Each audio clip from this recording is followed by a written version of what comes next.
Hello everyone, it's Mr. Wolfe here, and I am going to be introducing the cart on a ramp challenge. So the first thing you want to do is figure out the mass that you're going to hang on the end of your string and just write down what is that mass. Now remember that grams, if I have 100 grams, all right, then I want to take my decimal place and to convert it to kilograms, which is 1,000 grams. 1, 2, 3, so that would be 0.1 kilograms.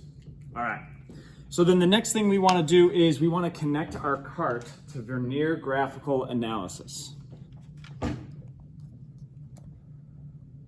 right, so here's my iPad, turn it on, and I'm going to click on the graphical analysis, not the GW, this one right here.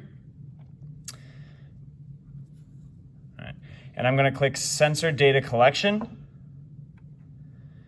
And for when we're in class, there's going to be a bunch of carts. You want to make sure that you look at the ID on your cart and then find it. So I'm going to click on it. And then we're not done once we click on it. First, it needs to connect. But then we want to make sure that we have the right sensor channels too. So now that it's connected here, before clicking done, I'm going to click sensor channels. We want our data for position, but we're also going to click force. And now I'm going to click done once those two are clicked. All right, now you might have 3 graphs. We really only need 2, so I'm going to go over here and switch to 2 graphs. Okay. All right. Now the first measurement now we're connected. So the first measurement that we need to take is our force of gravity. So let me just get this reoriented over here. All right. So in our setup, here's the cart. All right. We still have a force of gravity going down because we're on Earth, and so how we're going to take that is we're literally just going to hold it, all right, like you just caught a fish, all right, and that's going to be our force of gravity. So I'm going to do that.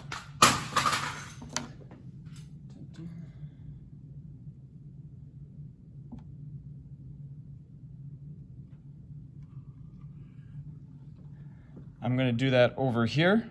All right, and while I'm holding it, I'm going to click collect. All right, collect. And then I'm going to click stop. All right, so we should get a horizontal line, and that makes sense because we should have a constant force for the force of gravity. So how I figure out what that force is I could read it right here.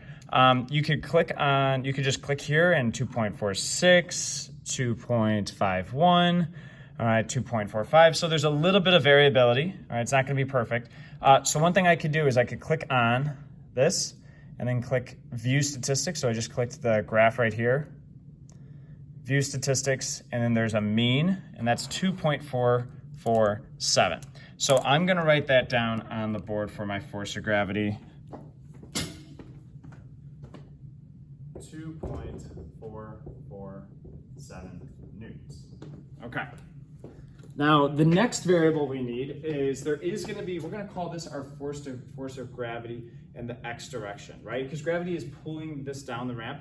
Now, technically gravity is pulling down, but since there's a ramp here, it kind of almost channels that force to go this way, all right? That's the best way we can maybe describe it. And so in order to get that force, we're going to bring our cart over here, put it through the loop,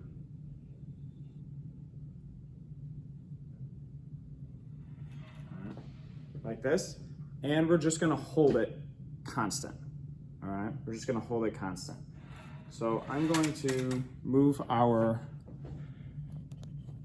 going to hold it, and then I'm going to recollect data over here. All right, I'm going to have to bring this a little bit closer where I can hold it and click collect at the same time. All right, so I am holding the cart just at rest, like we could see right here. All right, go back to the screen. I'm going to click collect, and I'm going to click stop. All right, so we get another straight line, which makes sense. We should have a constant force in this case. So again, if I click here, I'm getting some numbers, 0.2, 0.78. If I really want that mean, I'm going to click over here again, view statistics, and then the mean will be right here, 0.65 newtons. All right. So I'm going to head over here, and my force of gravity that's being channeled this way on my track is going to be, I already just forgot the number. It is 0.765 newtons.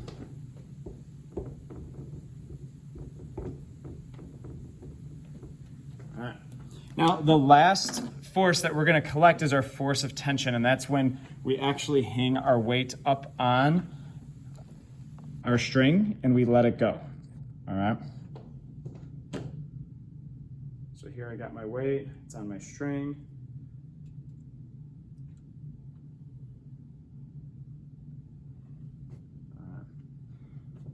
So I'm going to kind of hold it there, and then what I'm going to do is I'm going to let it go. I want to time it where I'm going to press collect just before I let this go. All right. So I'm going to click collect. I'm going to stop it there. And all right. So I'm going to go to my data right here. All right. So what's going on right here? All right. Well, the position versus time graph could actually help us here. So here I'm starting at this position, and it looks like I'm increasing speed in the positive direction. That's what happens when it was being pulled. Right here I have a flat line, so nothing was happening here, just a constant speed, which means that if we match this up, right here is going to be the force that we care about, our force of tension. All right, this spike that we see here is usually going to be when you stop the cart, or if you're not able to stop it in time, it hits that wall.